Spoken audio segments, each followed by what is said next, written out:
네, 중국 경제 전망 및 양해 주요 발표 예상 내용 함께 살펴보도록 하겠습니다. 중국 정부는 2025년 3월 5일부터 개최되는 양해에서 경제 성장 둔화를 인정하고 이에 대응하기 위해 재정 부양책을 발표할 것으로 예상됩니다. 경기 부양책이죠. 그러니까 부양책이니까 뭐 또 주가가 올라갈 수도 있긴 하겠다. 지수가. 이번 긍정적인 거죠, 뭐. 이번 회의에서는 소비 진작 정책, 국방 및 기술 개발 예산 확대, 민간 기업 지원책 등이 포함될 전망입니다. 중국의 경제 성장 둔화와 물가 하락 전망. 물가 상승률 2025년 2% 이하. 지난 20년 중 가장 낮은 수준이다. 그러니까 물가 상승률이 좀 낮아. 소비가 약간 안 좋지. 기존 목표치는 3%에서 하향 조정, 내수 부진, 디플레이션 압력 인정. 소비자 물가지수 CPI는 2023년과 2024년 모두 0.2%밖에 안 돼. 생산자 물가지수는 2년 연속 하락하고 있다. PPI 지수가. 안 좋은 상태죠. 국내 총생산 성장률은 2024년 성장률이 5%, 2025년에는 5% 내외. 내수 둔화로 인해 지속적인 성장률이 저하될 것인지에 대해서 우려를 하고 있다. 디플레이션 지속 전망. 모건 스탠리의 수석 중국 이코노미스트 로빙 싱은 2025년에도 디플레이션이 지속될 가능성이 높으며 중국 정부는 점진적인 조치를 취할 것이다. 실질 GDP 성장률이 명목 GDP보다 높다. 실질 GDP가 명목 GDP보다 높으면 안 되지. 통상적으로. 왜냐면 명목 GDP는 실질 GDP 플러스 인플레이션이거든. 물가 상승률이거든. 그러면은 실질 GDP가 명목 GDP보다 높을 수가 없어. 왜냐면 명목은 실질은 얘를 빼야 되잖아. 얘를 많았어야 되는 거니까. 근데 지금 보게 되면 실질 성장률이 명목 GDP보다 높은 상황이지. 그러니까 이제 경기 부진, 소비 침체 이런 여기에 좀 포커싱을 둘 수가 있기는 하겠지. 중국 정부의 재정 부양책, 예산 적자 확대 및 국채 발행 증가. 예산 적자, GDP의 4배로 확대하겠다. 그만큼 뭐 경기 부양을 하겠다는 거지. 특수 국채를 발행 한도를 올리겠다는 거지. 2024년에 1조 위안이었는데 2025년에는 3조 위안으로. 지방정부 특수채권 발행 한도도 올리겠다. 3조 위안에서 4조 위안으로 올리겠다. 소비 진작 대책 강화. 기존 상품 교체 보조금 확대. 스마트폰 가전제품 교체 지원 확대. 2024년 대비 2배 이상 증가한 3천억 원 위안 규모의 소비 보조금 지급. 민간 기업 지원 강화. 중소기업 금융 지원 확대. 신규 법안 도입해가지고 민간 기업에 대한 불규칙한 과징금 징수 금지하겠다. 최근 알리바바 창업자 잭마, 딥시크의 창업자 량 원펑과의 회동. 민간 기업 지원 의지 표명. 이제 이게 양해에 관련된 이야기예요. 정부에서 이제 이게 3월 5일부터니까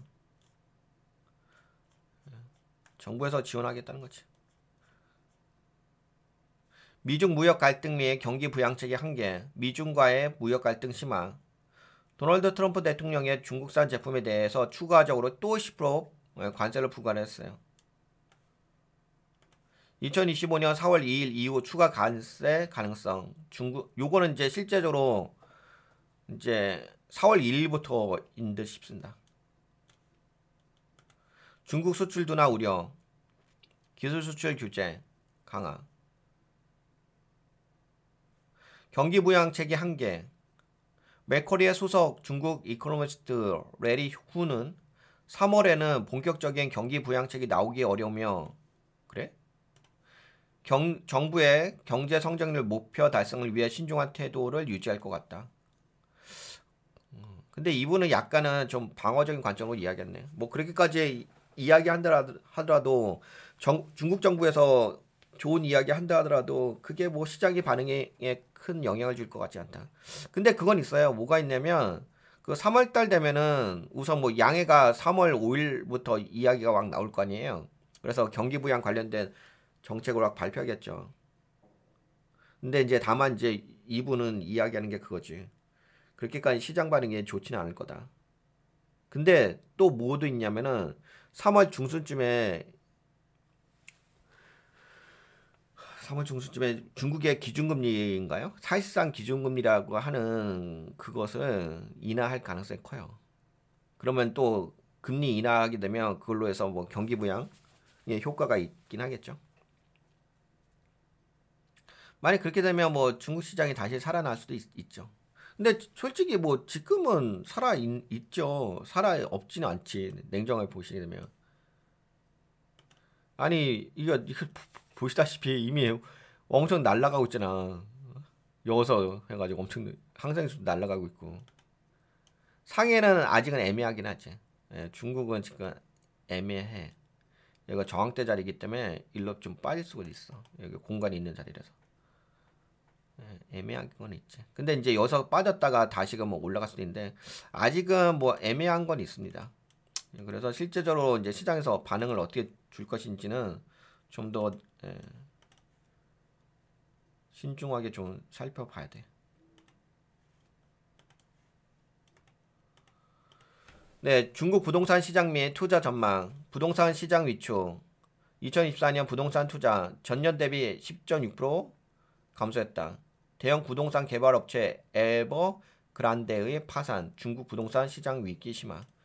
여러분들 요새 그 제가 부동산에 대해서 글로벌적으로 언급을 해드리고 있는 것 같아. 조금 이따 또 부동산 관련돼서 또 이야기를 할 것 같긴 한데 미국 부동산. 요새 부동산이 중국도 그렇고 미국도 그렇고 안 좋아요. 안 좋은 시그널이 있습니다. 외국인 투자 활성화 대책. 최근 외국인 투자 유치 강압 정책 발표. 이제 이게 좀 중요하게 이슈가 됐긴 했지. 기업 법인세 감면, 외국 기업 규제 완화 방안 검토 중. 국방비 기술 예산 확대 전망, 국방비 증가 예상. 2024년 대비 5% 이상 증가 가능성. 5%요? 미중 군사 경쟁 심화, 첨단 무기 개발, 해군력 증강 투자 증가 예상. 기술 개발 예산 확대, 반도체 AI 분야 연구개발 지원 강화. 중국 정부는 기술 자립을 목표로 국가 차원의 연구개발 투자 확대 계획. 그 요새 중국의 전자제품 있잖아요. 반도체를 포함해가지고 예전에 우리도 한때 그럴 때가 있었잖아. 우리가 이제 일본의 그 전자제품보다 뭐랄까 기술력이 좀 낮을 때가 있었잖아. 근데 어느 순간 우리가 일본을 앞섰잖아요. 근데 지금도 마찬가지 같아. 이제는 중국이 한국의 전자제품의 수준을 앞서는 그런 수준까지 올라섰어요. 예전에 생각을 하시면 안 돼요. 예전에 중국 그런 생각하시면 안 돼. 이제는 마찬가지로 중국이 한국의 기술력을 이미 앞서고 있는 상황까지 와 있습니다. 뭐 그래도 뭐 내구성은 한국이 좋아요. 이런 식으로 이야기하긴 하는데 뭐 내구적인 기술력이 한국이 더 좋아요. 근데 그는 50보 100보예요. 그런 이제 약간 뭐 교과서적인 이야기예요. 교과서적인. 시장에서는 그 기술력이 큰 차이가 없다고 한다면은 오히려 싼 제품을 사게 돼요. 그게 더 경쟁력이에요. 근데 예전에는 중국의 기술력이 한국보다 엄청 떨어졌잖아. 그러니까 아무리 중국의 제품이 싸더라 하더라도 한국 제품을 사줬단 말이야. 근데 지금은 이 기술 격차가 거의 대등한 수준이기 때문에 대등하기도 하고 어떤 경우는 살짝 앞서기도 합니다. 중국이. 예, 그런 수준이기 때문에 가격 경쟁력이 거다 붙게 되면은 그냥 중국 제품이 좋은 거죠, 뭐. 여러분들도 아시잖아. 그 중국의 전기차가 한국에 들어왔잖아. 중국경 전기차가 좋아요? 한국경 전기차가 좋아요?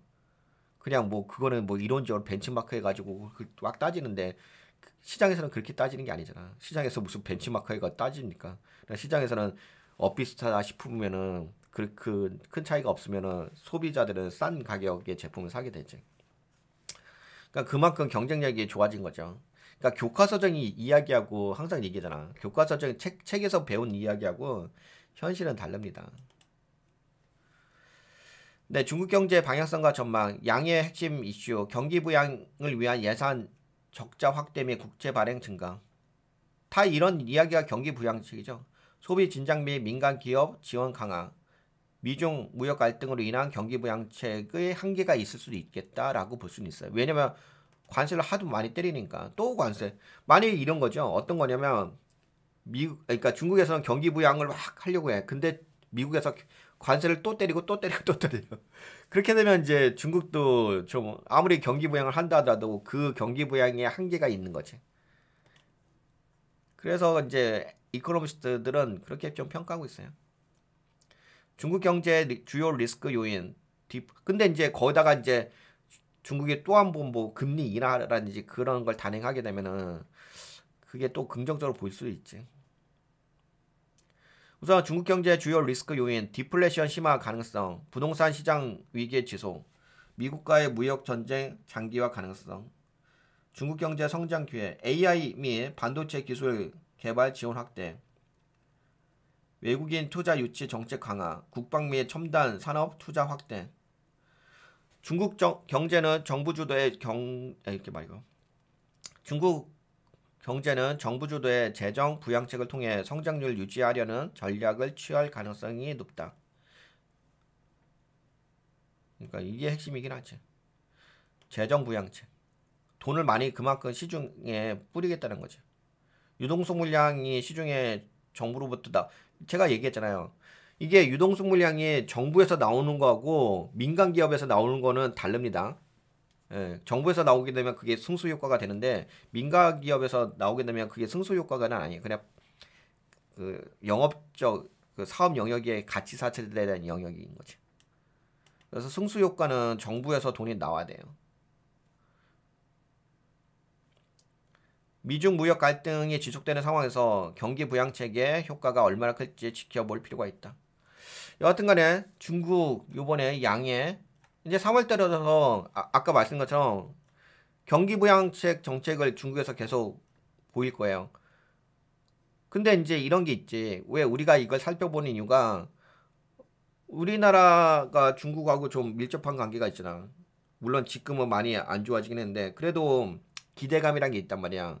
중국 관련된 소비 섹터가 뭐가 있어요? 엔터테인먼트 있잖아. 그래서 엔터주 막 올라가지 않았어요? 한국? 지금도 올라가잖아. 엔터주. 거기다 뭐 화장품 관련된 것도 있고. 중국 관련된 섹터도 한번 주목해 볼 필요가 있다는 거지. 두루두루. 네, 그러면 네, 왜냐면 중국이 양해만 하는 게 아니잖아. 또 이제 이거 끝나고 또 발표가 또 있을 거라고. 기정은리나 관련된 거. 네, 여기까지 이야기할게요.